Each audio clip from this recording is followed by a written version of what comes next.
Hey, what's up guys? I wanted to make a quick video because I just figured out the control settings for Battlefield 6 planes, and they added some superb shit to this game. Now normally I don't play Battlefield games. This is actually my first Battlefield game ever that I've played, but I'm really excited about the planes. I just spent a little bit messing with the controls, and I'd like to show you the control setup. Now this is for keyboard and mouse, and I will assume that your mouse has side buttons on it.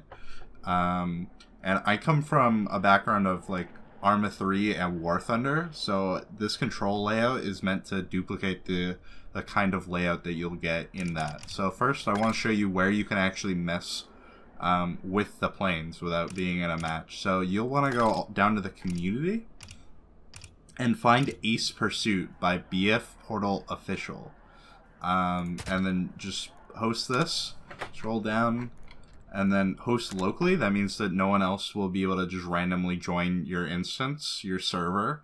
So you'll be able to select your plane. Now these are the NATO member planes. So this is right here is the Griffin, the Swedish jet. This is the F-16, and this is the F-22.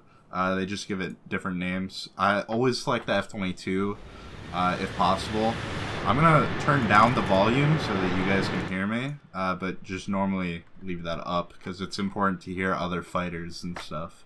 So first off, I want to go through this setting. Go to graphics, and then set vehicle third person point field of view. Set this all the way up. Set that as high as possible. And while you're at it, turn off your motion blur, turn off your camera shake, turn off your vignette, turn off chromatic aberration, turn off film grain, reduce sprint camera bobbing. You don't want any of that garbage, alright? And turn off vertical sync. You don't want that either. Alright? So next, go up to gameplay. You're going to scroll down, alright? You're going to go to vertical. You're going to go to, aircraft control sensitivity. Crank that to the max, dude. You're going to want this all the way up and set vehicle boost to hold, alright? So next, you're going to go to mouse and keyboard. Alright, scroll down, find aircraft pilot controls, or keybinds. Set exit vehicle to P. Alright, you just want it on something, a keyboard button that you're not using, okay? The default is not going to work because we're changing the settings, okay? So, you scroll down. These are where the main changes happen. So throttle up, you want that on shift. Throttle down on Z. And also set that to mouse 5, so a mouse button. We'll explain why that's important in a little bit. Yaw, set that to E.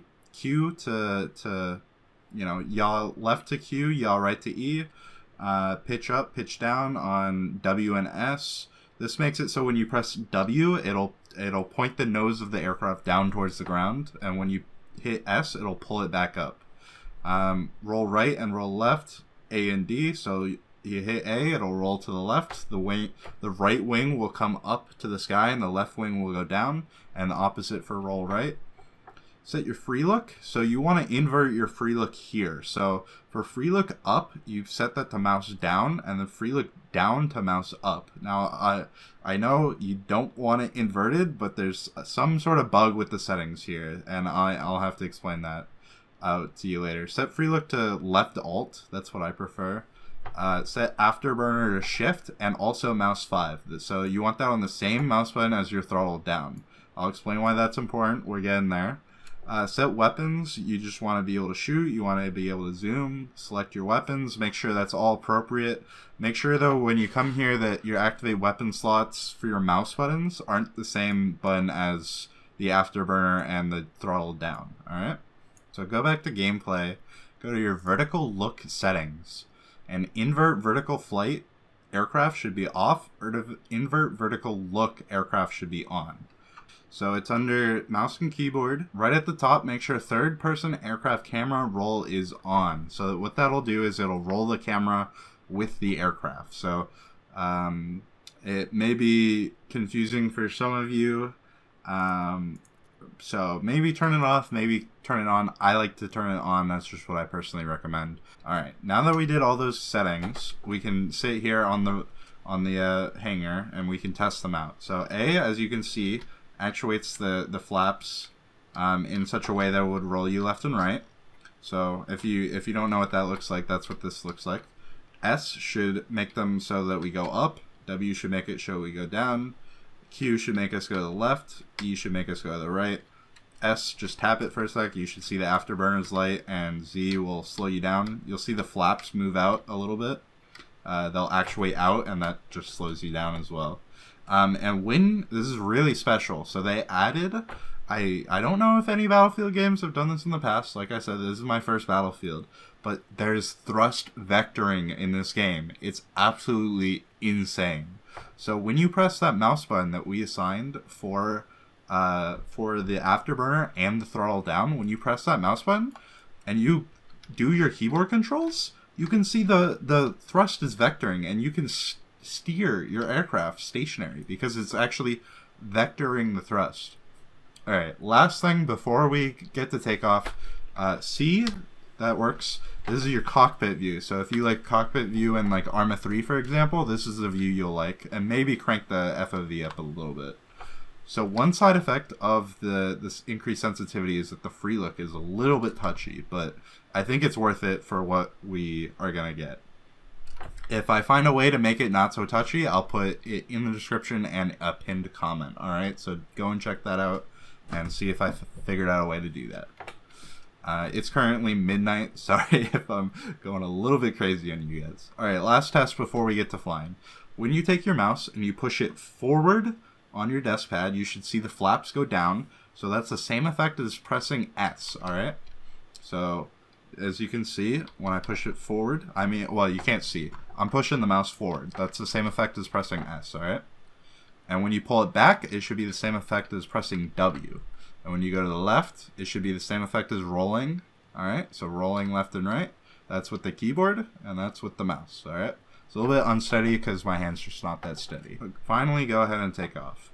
So, hold shift. That'll get your throttle all the way to max and activate your afterburners.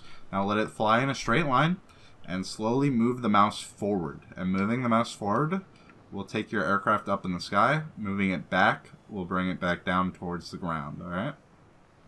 This should be familiar to those of you that play War Thunder. And if you go to the left, it'll roll you to the left. And if you roll to the right, it'll roll you to the right. So if you combine those movements, you can get some pretty precise aiming. Alright, that should make sense to most of you guys. Now if you do the keyboard controls, you can get instant deflection to max. So this is really good if you're in a dogfight. You pull all the way hard around and just rate fight them. Or hit that instant G turn. Alright. Q and E give you that nice little adjustments there. Z should throttle you down and slow you down if you need to do a long pass with the gun. Alright. Now I want to show you the thrust vectoring. Alright, let me get back in the zone here. So with the thrust vectoring, this is really cool. So let's gain some altitude, and you have to let go of the afterburn keyboard control and then hit the mouse keybind, and then you can see it will let you actuate those thrust nozzles in just insane ways. You can pull Cobras easily with this. So there's one. The issue is that after you let go of the keybind, you lose a lot of control authority over the aircraft. Alright? So we can do it in all degrees. So you can get additional roll, you can get additional yaw, and you can really just go crazy with this. So I wanted to make sure to show you guys this. So again, it's that mouse keybind that we set up. So don't be holding the afterburn key or the throttle down on your keyboard. Just press that mouse keybind and then do your control inputs like you would normally flying. And make sure you have enough altitude. I cannot overstate that enough. You will crash into the ground. Alright? Alright. I think that's everything I wanted to show you guys. If you have any questions, I will try to answer them to the best of my knowledge in the comments below. Thank you. Enjoy Battlefield, guys. Have a good night.